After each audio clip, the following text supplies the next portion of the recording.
Hola, muy buenos días tengan todos ustedes. Y hoy nos encontramos en un domingo más transmitiendo la palabra de Dios desde Amistad Familiar en Los Pinos. Hoy, a casi ya un año después de vivir todo lo que nos ha tocado vivir en nuestro país y en muchos otros países, estamos con gozo, estamos confiando en el Señor y sabemos que hoy el Señor traerá una palabra más de bendición.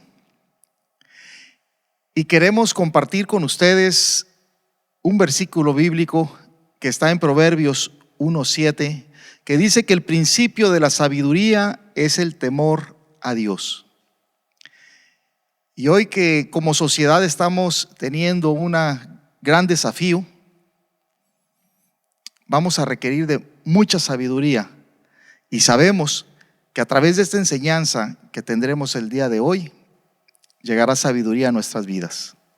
Queremos que nos acompañen a este tiempo de alabanza para nuestro Señor.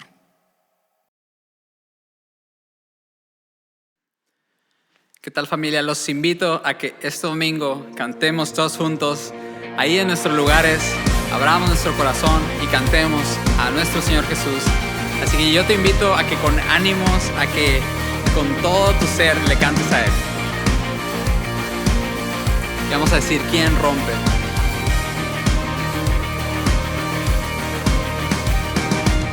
¿Quién rompe el poder del pecado?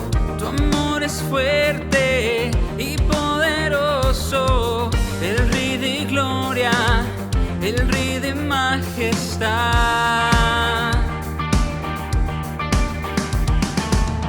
Conmueve al mundo con su estruendo y nos asombras con maravillas, el Rey de gloria, el Rey de majestad.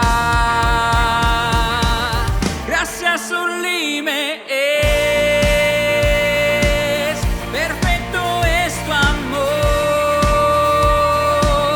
tomaste mi lugar, cargaste tú mi cruz, tu vida diste ahí, y ahora libre soy. Cristo, te adoro por lo que hiciste en mí.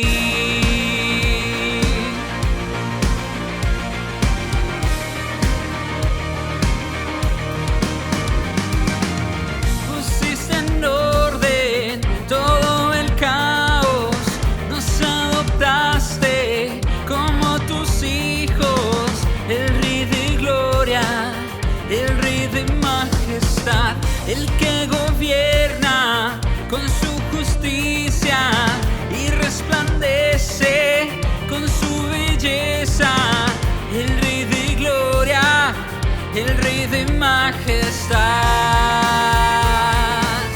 Gracias sublime es, perfecto es tu amor, tomaste mi lugar, cargaste tú mi cruz, tu vida diste ahí, y ahora libre soy.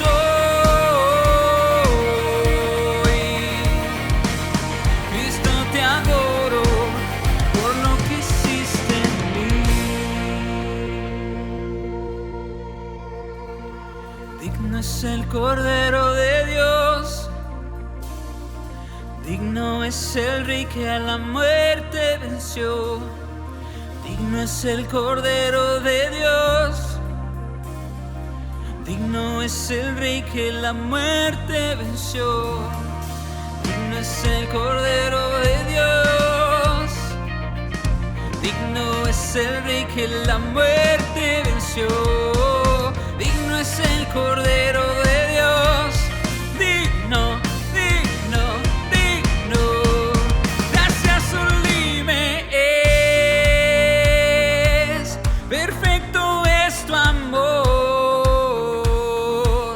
tomaste mi lugar.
has hecho en nuestras vidas, Señor. Gracias, gracias.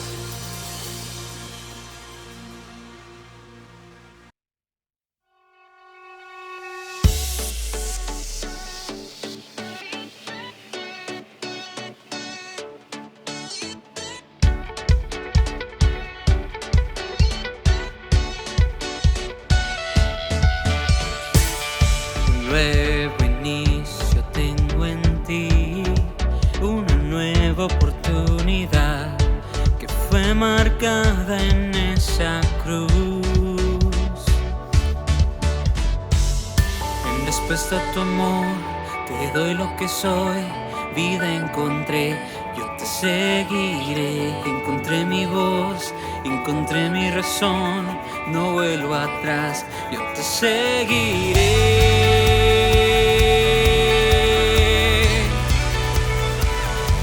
Te seguiré.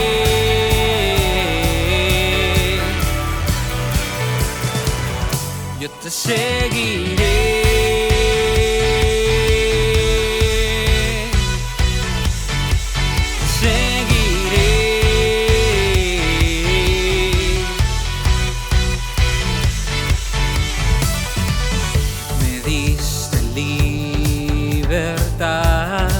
No más oscuridad, libre en tu gracia y tu verdad. En respuesta a tu amor, te doy lo que soy, vida encontré, yo te seguiré. Encontré mi voz, encontré mi razón, no vuelvo atrás, yo te seguiré.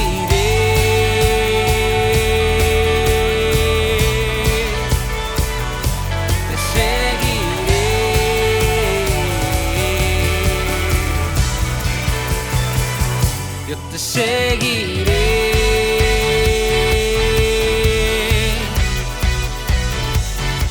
Te seguiré.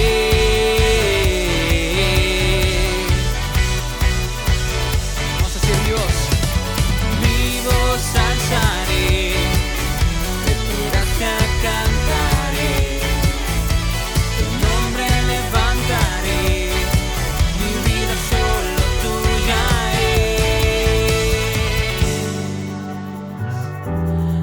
Solo tuya, tuya, solo tuya es. En respuesta a tu amor, te doy lo que soy, vida encontré, yo te seguiré. Encontré mi voz, encontré mi razón, no vuelvo atrás. En respuesta a tu amor, te doy lo que soy, vida encontré, yo te seguiré. Encontré mi voz, encontré mi razón, no vuelvo atrás, yo te seguiré.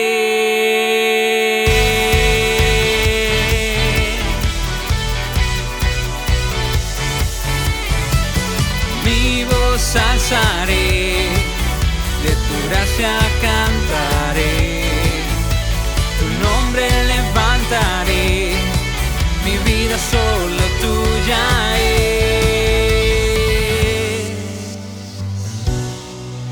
Mi vida solo tuya es, Jesús, solo tuya, solo tuya es.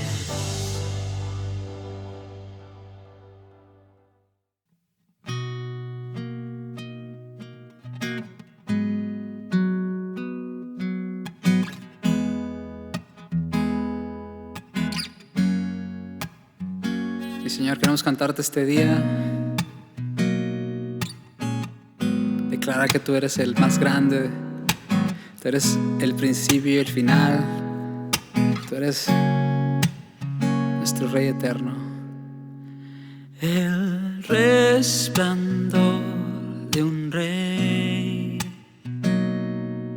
vestido en majestad, la tierra alegre está, la tierra alegre está, cubierto está de luz, venció la oscuridad y tiembla a su voz, tiembla a su voz. Cuán grande es Dios, cántale cuán grande es Dios y todos lo verán. Cuán grande es Dios, oh cuán grande.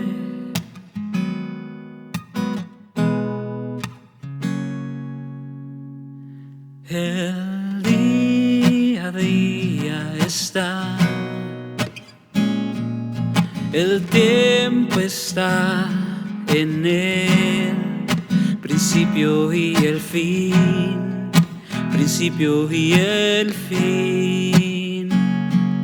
La Trinidad en Dios, el Padre, Hijo y Espíritu, Cordero y el león, Cordero y el león.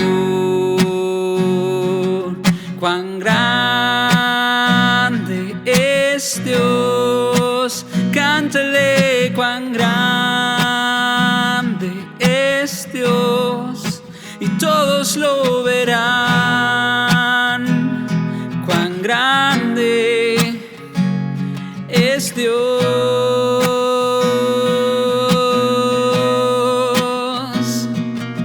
cuán grande es Dios, cántale cuán grande es Dios y todos lo verán, todos lo verán. Cuán grande es Dios.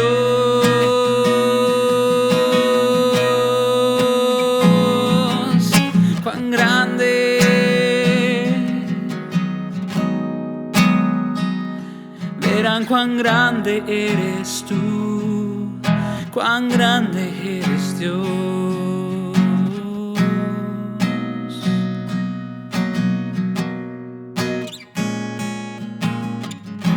Así es, Señor. Queremos cantar cuán grande eres tú. Queremos cantar cuán enorme, cuán incontables son todas las maravillas que has hecho en nuestra vida, Dios.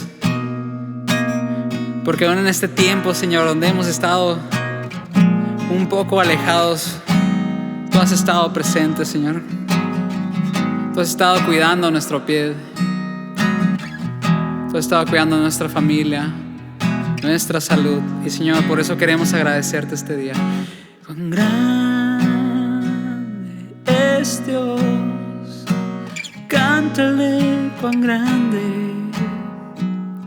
es Dios y todos lo verán. Cuán grande es Dios,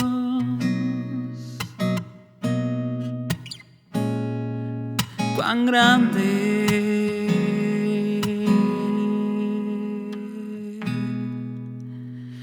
es Dios.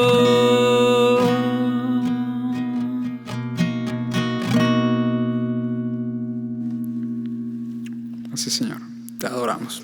Gracias.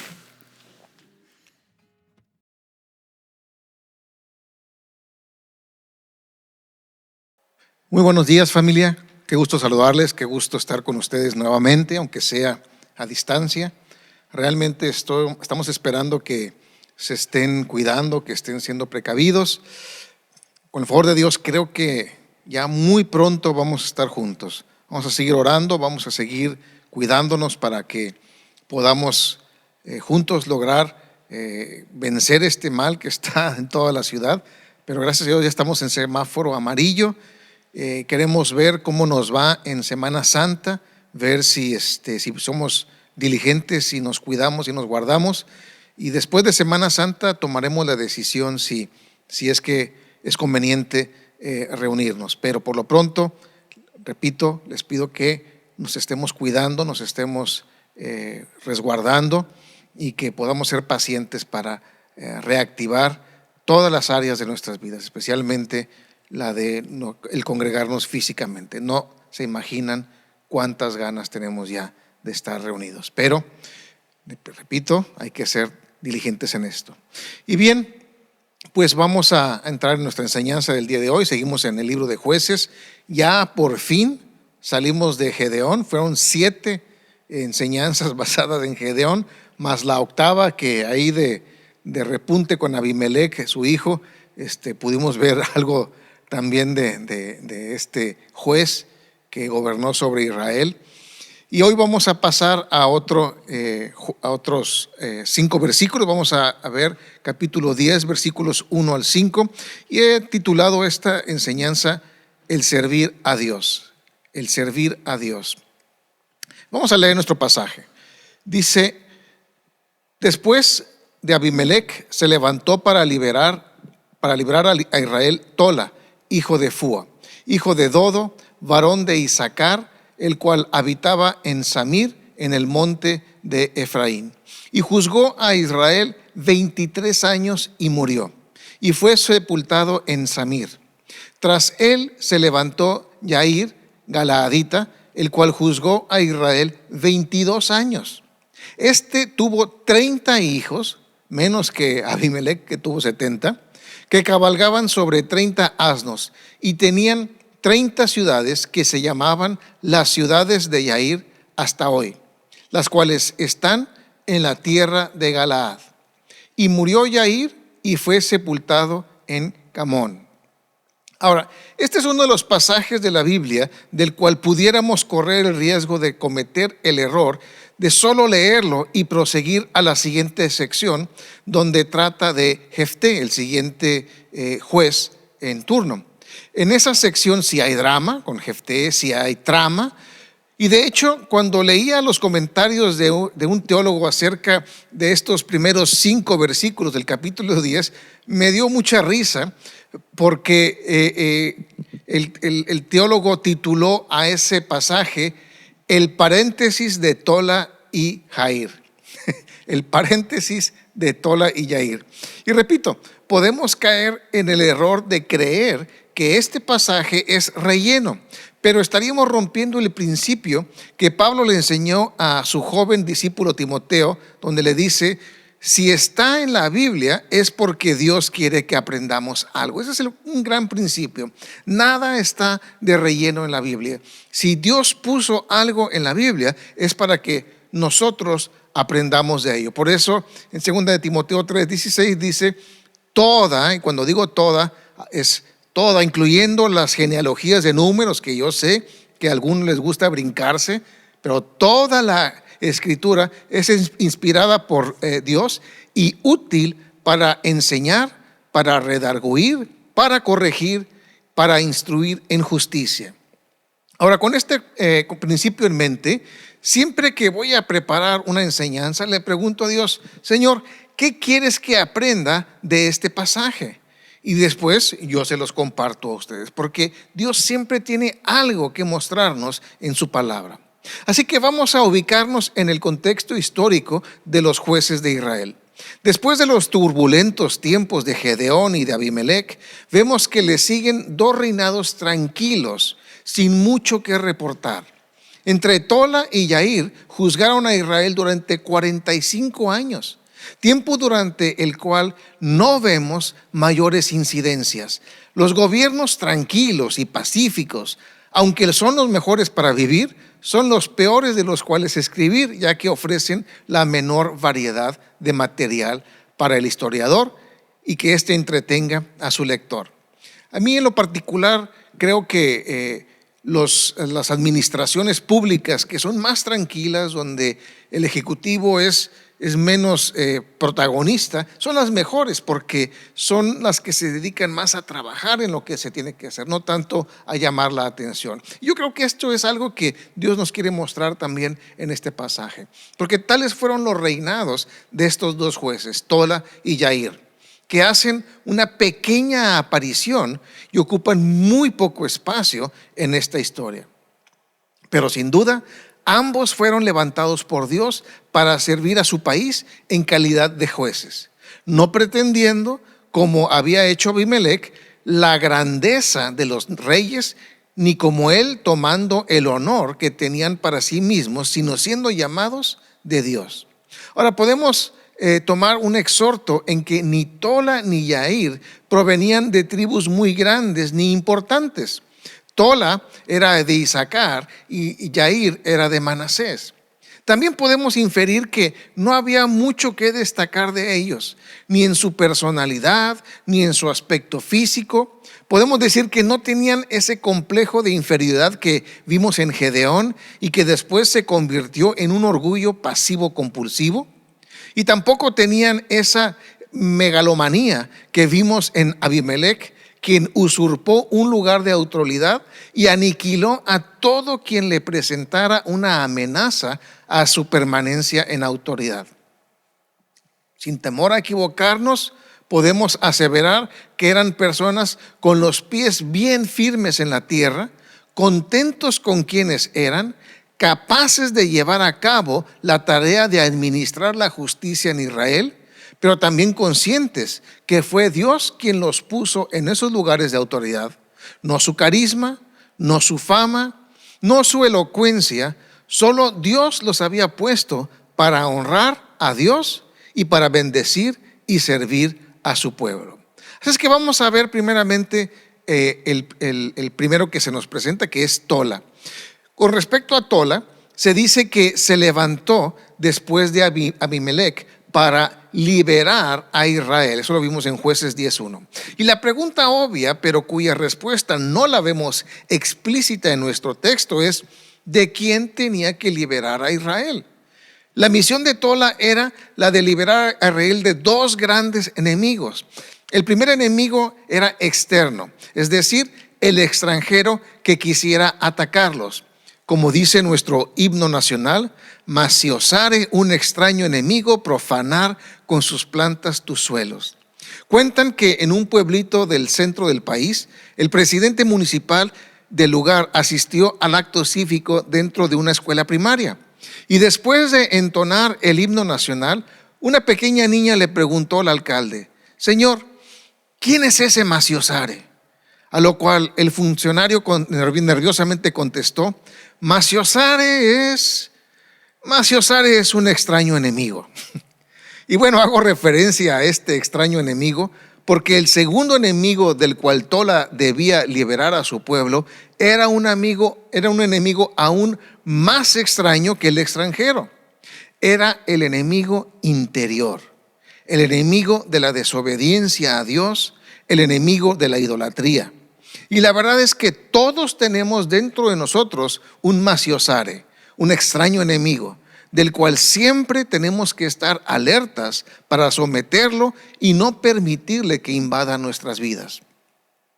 Después de que Abimelec corrompió a Israel con su maldad, los inquietó y turbó con su incansable ambición, y por las tragedias que le provocó, los expuso a enemigos del exterior.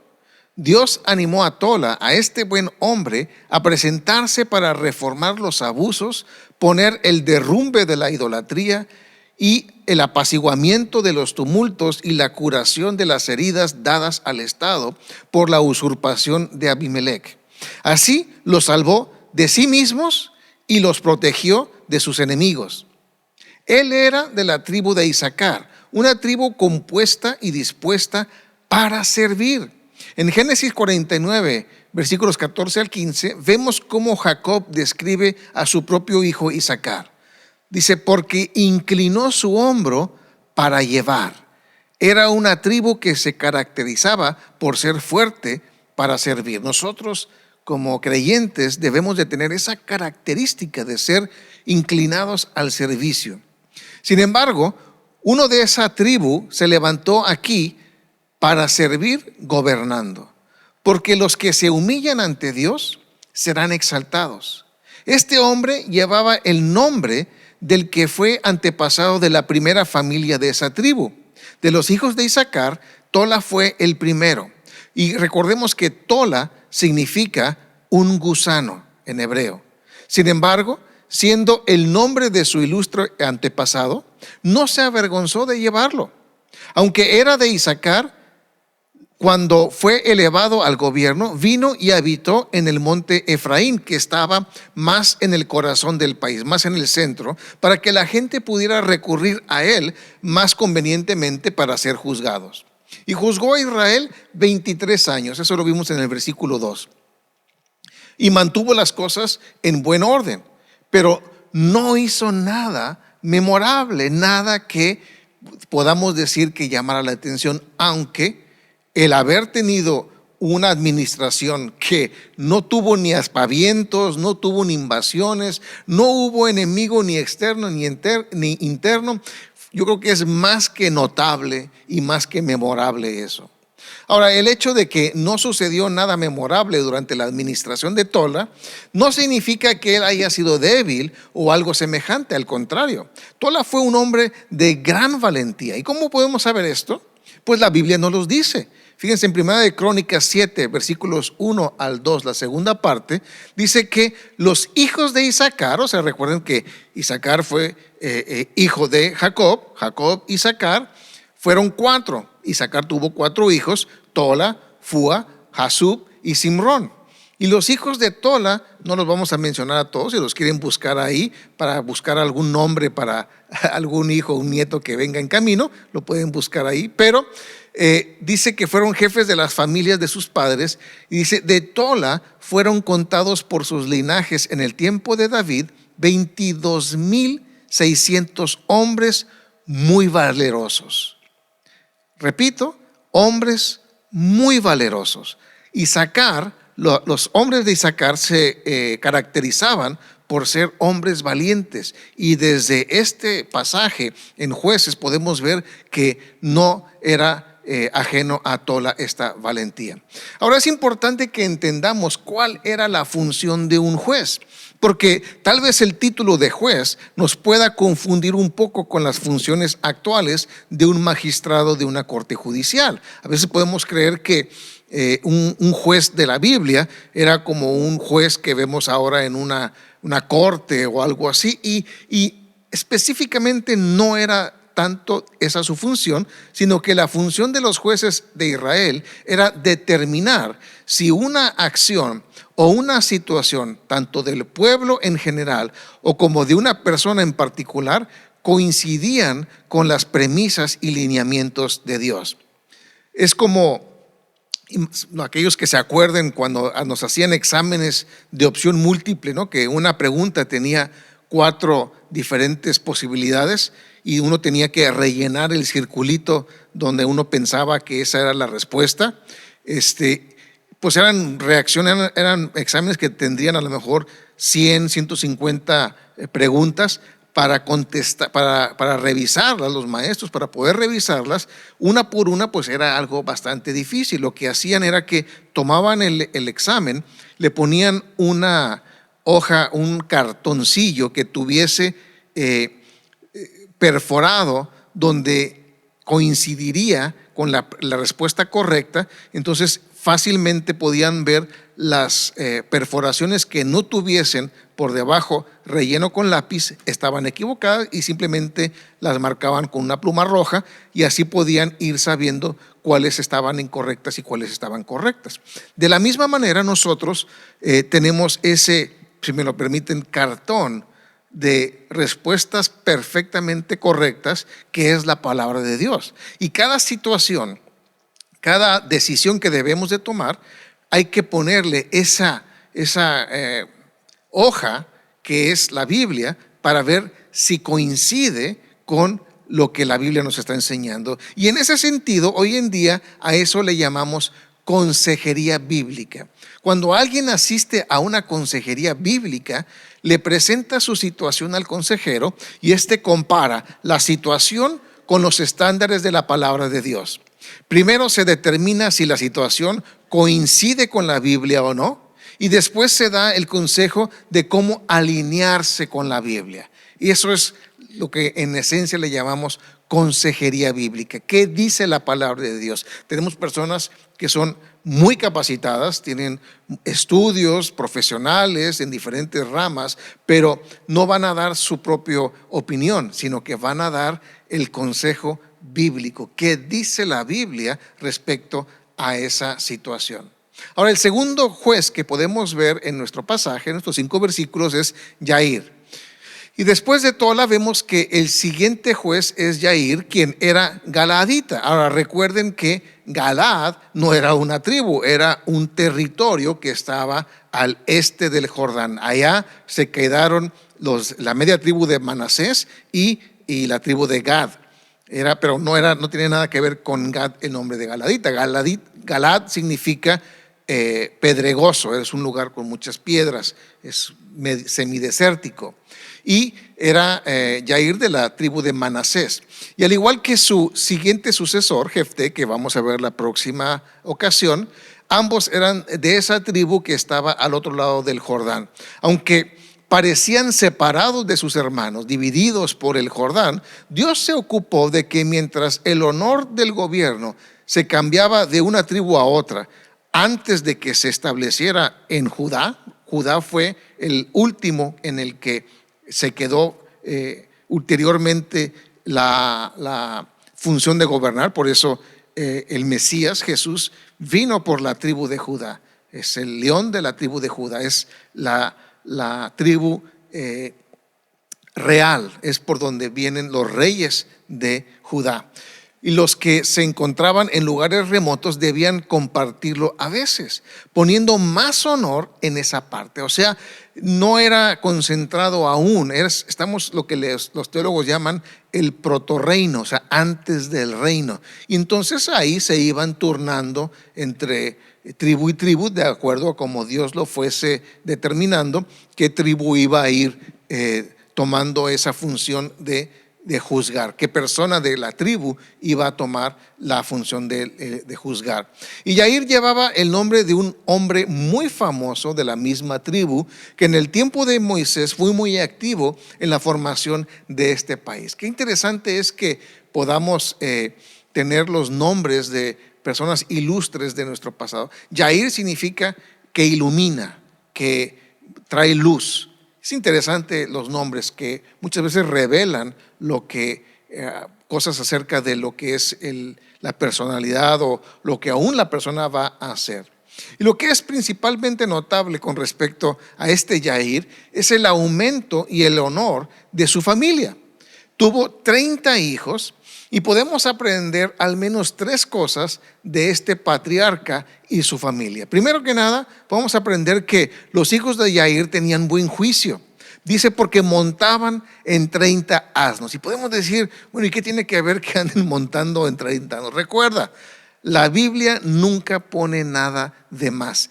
Todo tiene un porqué. Y cuando recordamos que los asnos eran los animales que se usaban para mostrar autoridad, no eran los caballos, sino que los asnos eran donde las personas que tenían autoridad eran los que se usaban para cabalgar. No los caballos, era parte de la cultura hebrea. Por lo que podemos deducir entonces que los 30 hijos de Jair eran algo que podemos llamar como jueces itinerantes, que eran suplentes de su padre e iban de un lugar a otro en sus diversos circuitos para administrar justicia. O sea, le ayudaban a su padre a recorrer el territorio de Israel, todas las diferentes tribus, para impartir justicia, para administrar la justicia. Y más tarde encontramos que Samuel hizo jueces a sus hijos también, aunque no pudo hacerlos ni buenos ni efectivos. No nada más por haber sido hijos de Jair es que ellos podían acceder a ese ministerio de juzgar, sino que tenían que tener buen juicio y tener buen testimonio. La segunda cosa que vemos acerca de estos hijos es que tenían buenas posesiones. Cada uno tenía una ciudad.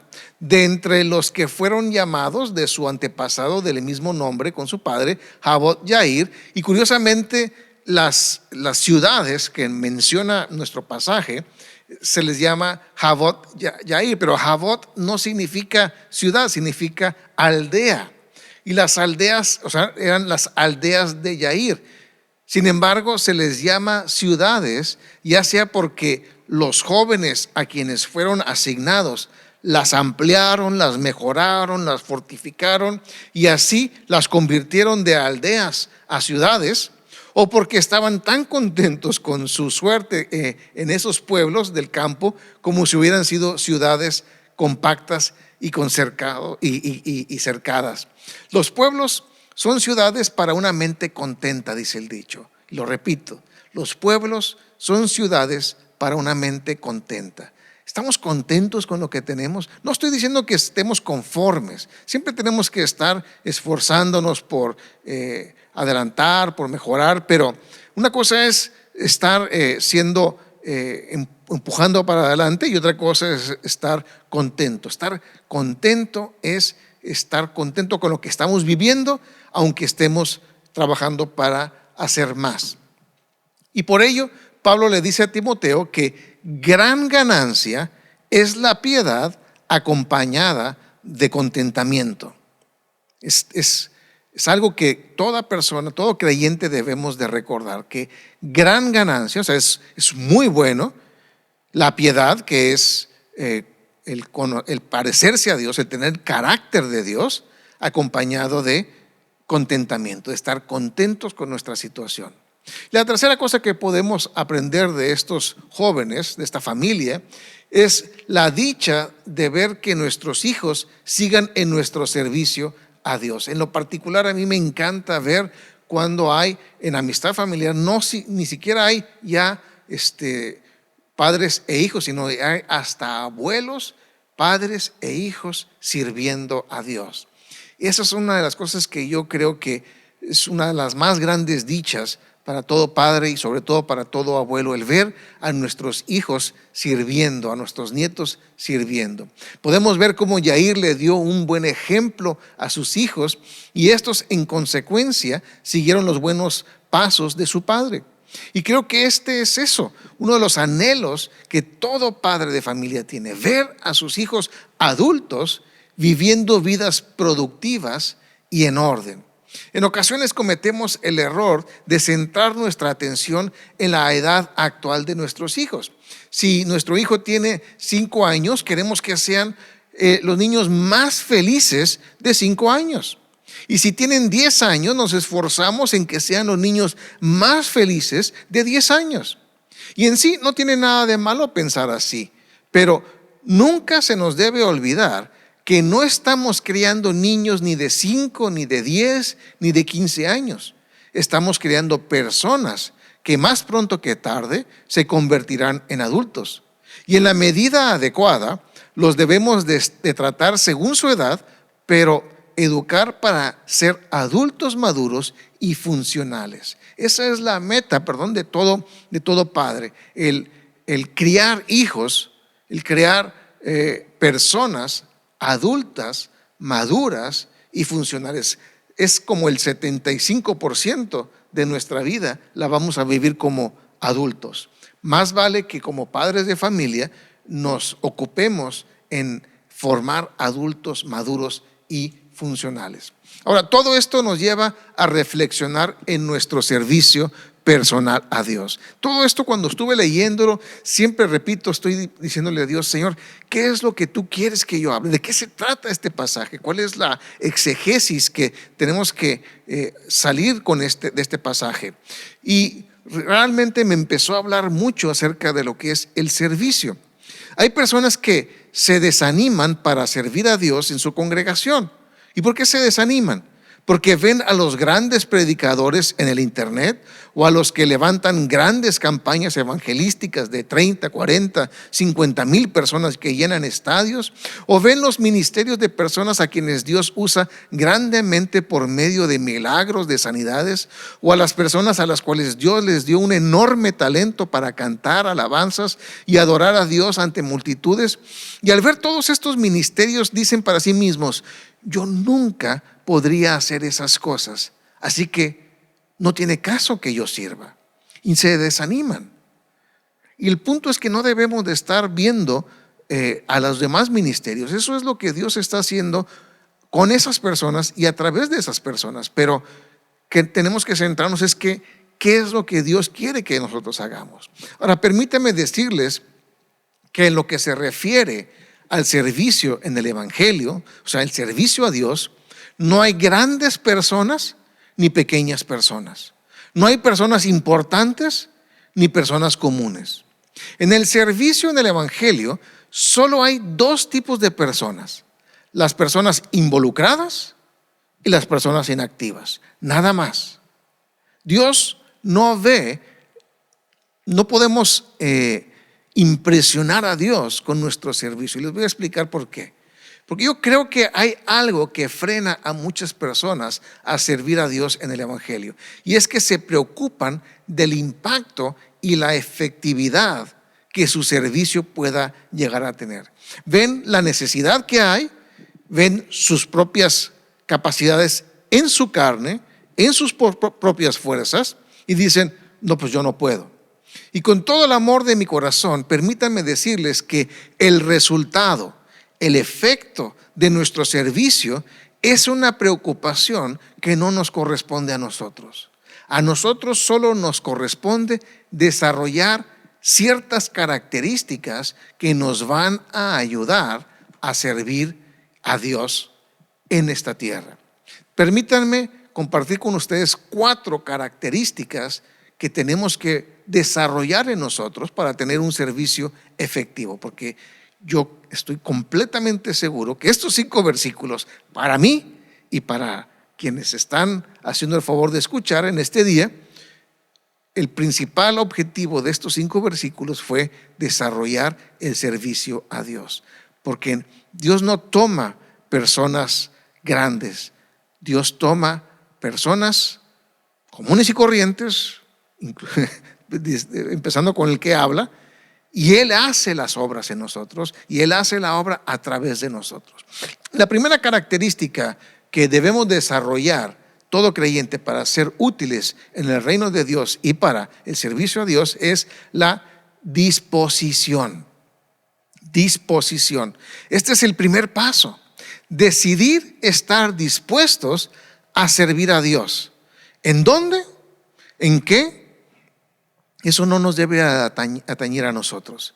Eso lo determinará Dios en su momento. Pero lo que sí nos corresponde a nosotros es estar completamente abiertos a la idea de servir a Dios en lo que a Él le plazca. A mí, por ejemplo, me encanta. Yo puedo pasarme días en las tiendas que venden herramientas. No clavo un clavo, pero me gusta ver las herramientas. Y hay veces que dices: ¿y esta herramienta para qué servirá?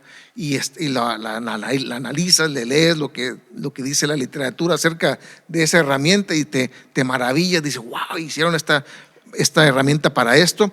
Y muchas veces Dios nos ha creado para ser herramientas útiles en sus manos.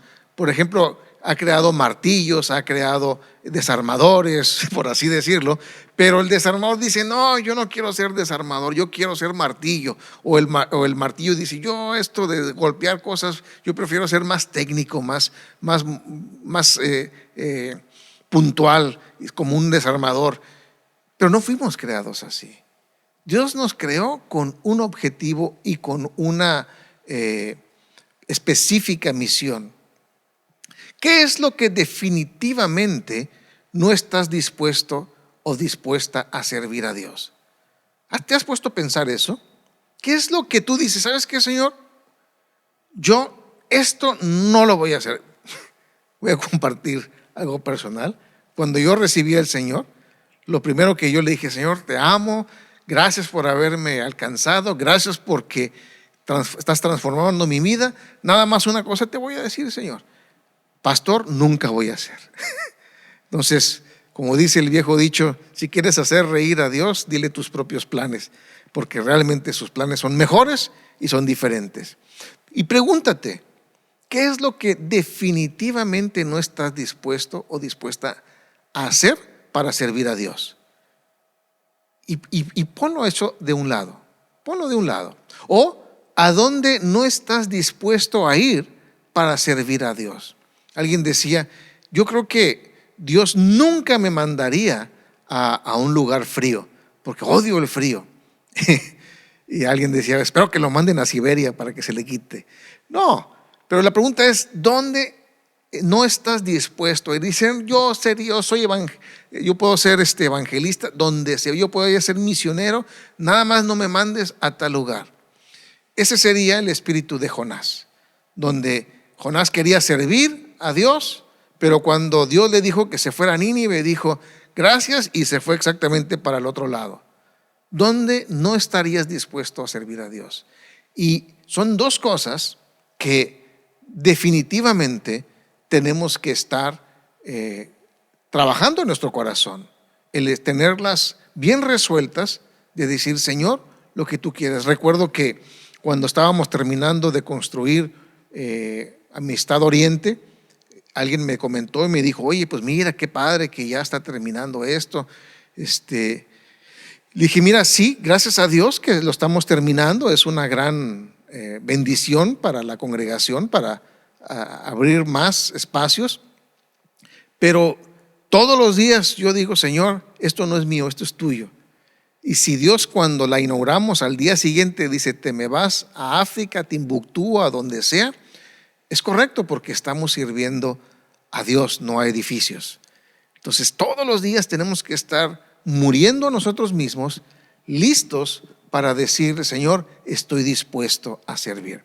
Y he escuchado gente que dice, yo haría lo que fuera menos estar en la puerta recibiendo a personas, o haría lo que fuera menos cantar. Pues si Dios te dio el talento y Dios te dio esas capacidades, es para que los usemos para servirlo a Él y para ministrar en nuestra congregación. No le pongas puntos de no ir o no hacer a Dios.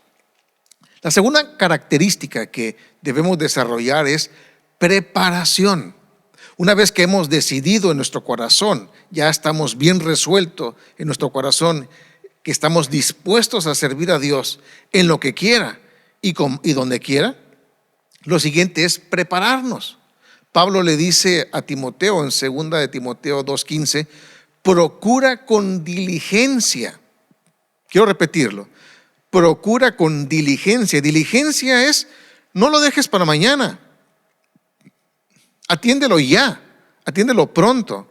Procura con diligencia presentarte a Dios aprobado, como obrero que no tiene de qué avergonzarse, que usa bien la palabra de verdad.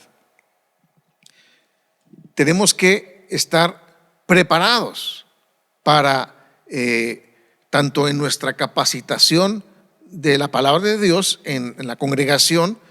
Siempre vamos a predicar la palabra, siempre vamos a enseñar la palabra.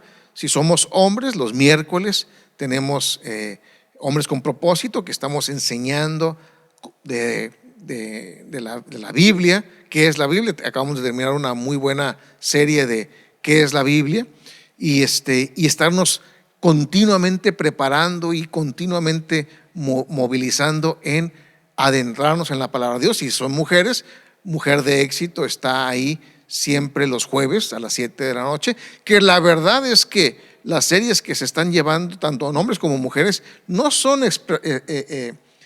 solamente para hombres o para mujeres, sobre todo en este tiempo que estamos transmitiendo en línea. Cuando estamos en vivo, pues sí, el grupo de hombres somos solamente hombres físicamente presentes.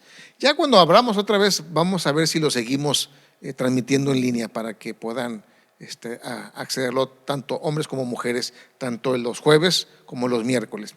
Pero la verdad es que tenemos que prepararnos, estar dispuestos a todo.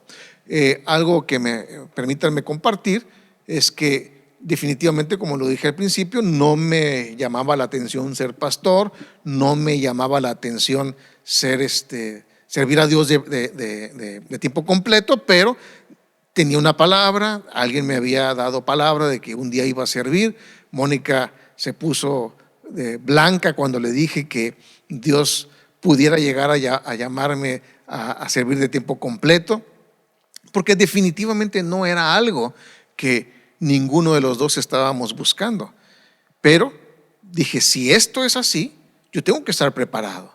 Y me empecé a preparar en conocimiento de la palabra, pero también en tener mis finanzas en orden.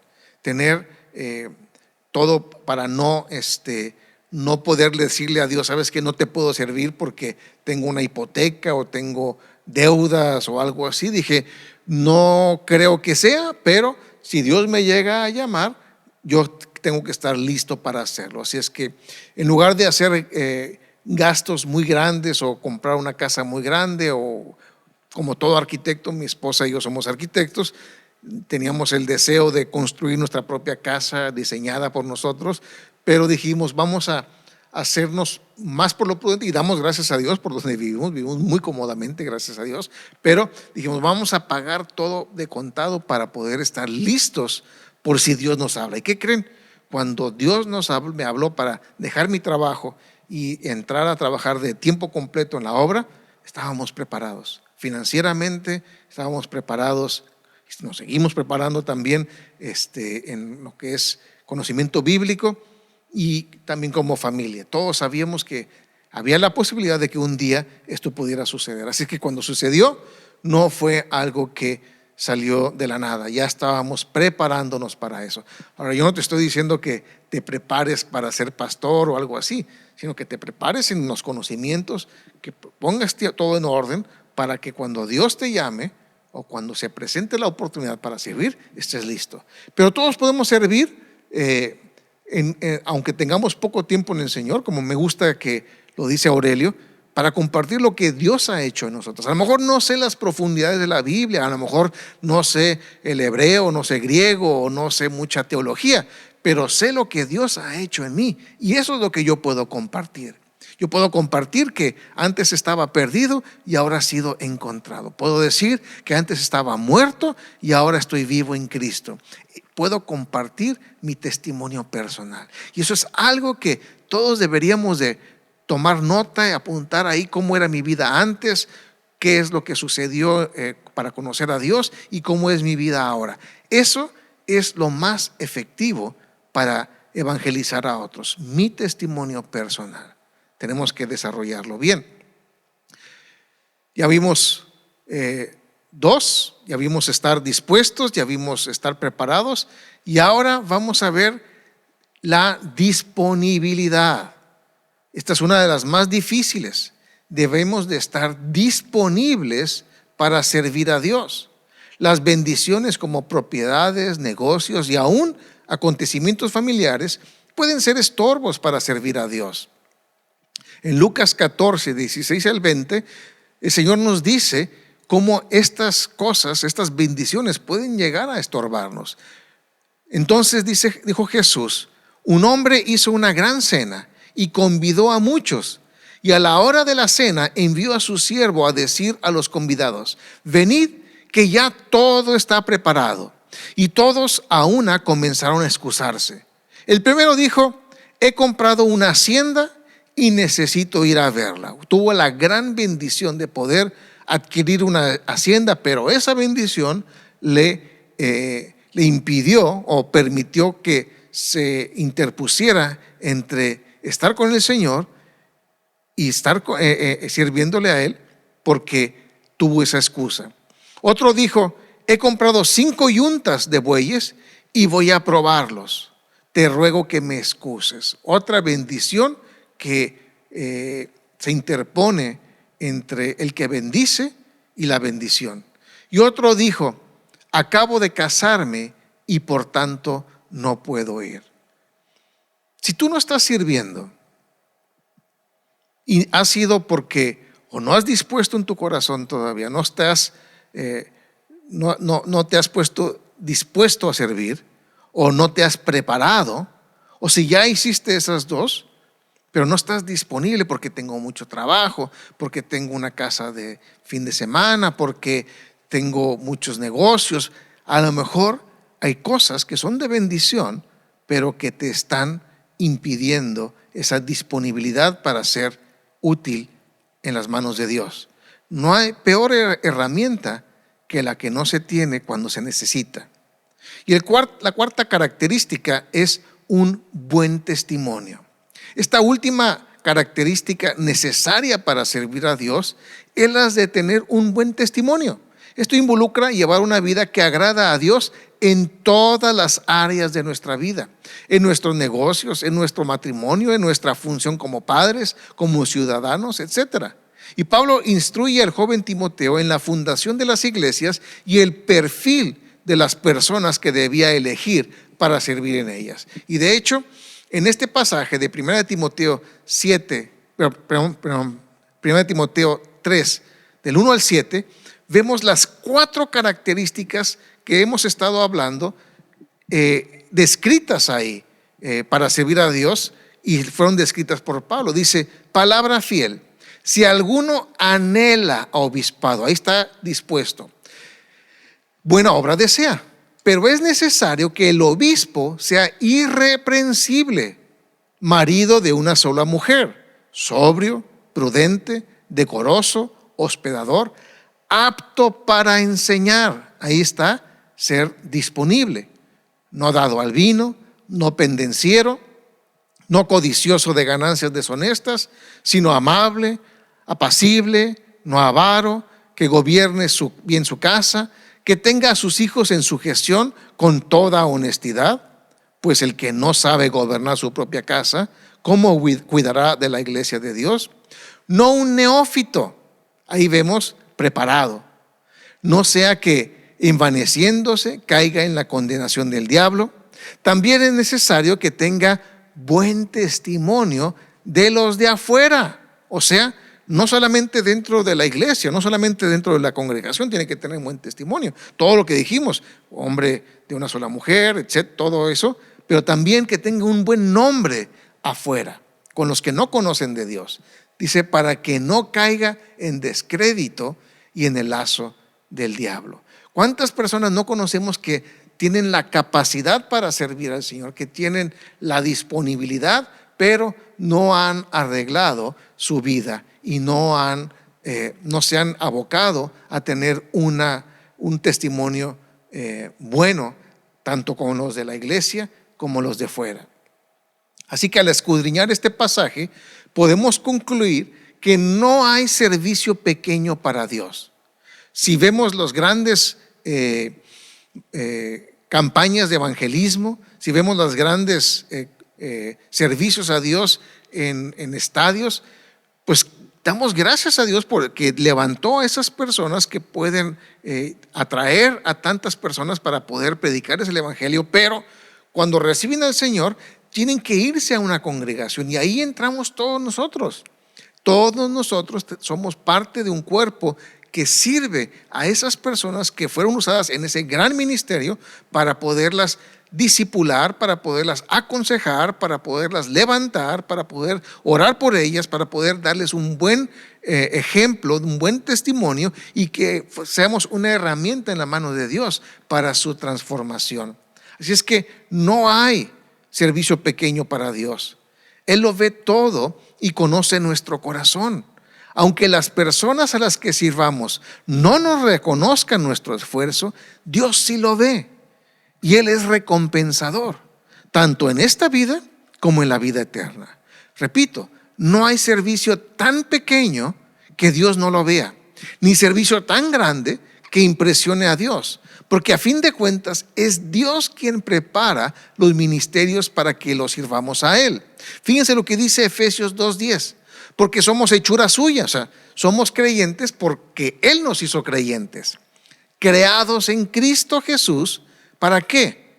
¿Para que seamos salvos? Pues sí, pero no somos salvos nada más para ser salvos, sino para buenas obras.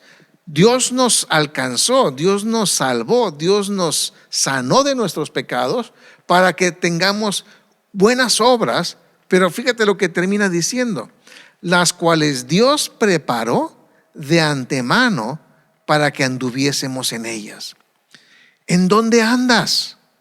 ¿Andas en el servicio que Dios te preparó o andas perdido?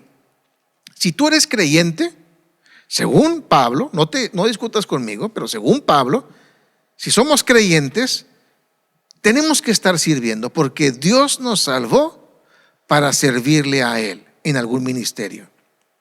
No hay resorts de creyentes. No digas, no, es que yo soy salvo, pero yo nada más estoy para que me sirvan. Pues eso podrás irte a Cancún o a una otra playa para que te sirvan ahí. Pero en el reino de Dios, Dios dice que nos ha preparado buenas obras para que andemos en ellas, para que las estemos llevando a cabo. Todos los que hemos creído en Cristo Jesús, Dios les tiene un ministerio. Si tú has decidido seguir a Cristo, Dios tiene un ministerio especialmente preparado de antemano, desde antes de que tú conocieras a Dios, para ti y solo para ti. La pregunta es, ¿estás sirviendo en tu ministerio o estás siendo pasivo en tu servicio a Dios? Repito, no hay ministerio grande ni ministerio chico, solo hay servicio a Dios. Colosenses 3:23 al 24 nos dice, y todo, ¿cuánto es todo? Pues todo es todo. Y todo lo que hagáis, hacedlo de corazón como para el Señor y no para los hombres, sabiendo que del Señor recibiréis la recompensa de la herencia, porque a Cristo el Señor servís. Esto me viene a recordar un comentario que hacía el pastor Chuck Smith, fundador de Calvary Chapel, donde había miles de iglesias que dependían de su ministerio. Y él decía que no importaba el tamaño del ministerio, lo que importaba era el tamaño de la entrega al servicio a Dios. Y por eso él decía, a mí me pueden ver siendo el que está dirigiendo Calvary Chapel a nivel mundial, pero tal vez una persona, un hombre que sea barrendero en el tercer mundo tiene más galardón que yo, porque Dios no ve el tamaño del ministerio, Dios ve el tamaño del ministro que está sirviendo, el corazón del ministro. El ministro somos tú y yo. ¿Qué tan grande es tu corazón para servir a Dios? Hay que reflexionar en eso, y no es para torcer el brazo, pero sí es para que nos pongamos a cuenta con Dios y decir, Señor, te quiero servir, y a partir de este momento voy a disponer en mi corazón lo que sea, Señor. No voy a decir, esto no voy a hacer. Me voy a hacer disponible para ti, Señor. Voy a estar haciendo espacio para servirte. Me voy a preparar, voy a leer la palabra, voy a enseñar la palabra para que cuando tú me llames voy a poder estar preparado, y voy a trabajar en mi testimonio personal, que sea intachable delante de ti y delante de los que me rodean. Que Dios les bendiga.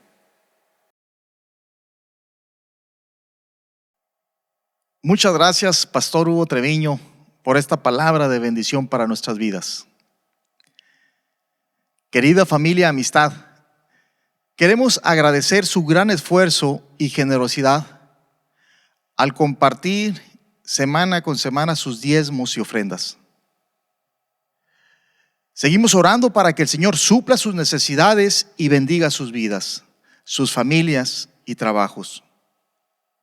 Le recordamos que las cuentas para sus aportaciones aparecen en su pantalla.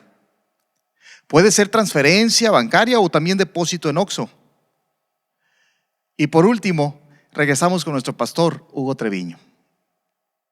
¿Qué tal, familia? Muy buenos días. Damos gracias a Dios por la oportunidad que nos da nuevamente de reunirnos, aunque sea a la distancia, para alabar y adorar a Dios todos juntos. Así es, gracias por acompañarnos también en este servicio dominical. Y quiero dejarlos con una palabra de bendición que está en 2 Corintios 13, versículos 14. Dice, la gracia del Señor Jesucristo. ¿Cuánto necesitamos de gracia en nuestras vidas, verdad, güera? Sí. La gracia del Señor Jesucristo, el amor de Dios, que nunca se nos olvide que el amor de Dios para nosotros es eterno, inconmensurable y nunca se va a acabar. Podemos acudir a Él todos los días y nunca nos va a rechazar. Y la comunión del Espíritu Santo sean con todos vosotros. El Espíritu Santo es el que nos va a llevar a toda verdad, es el Espíritu de verdad, es el Espíritu que nos va a decir si estamos sirviendo, recuérdense la enseñanza, o si necesitamos aplicarnos un poco más, ¿verdad? Que Dios les bendiga, que Dios les guarde en esta semana y nos estamos viendo en los diferentes ministerios que están para servirle a ustedes. Dios les bendiga.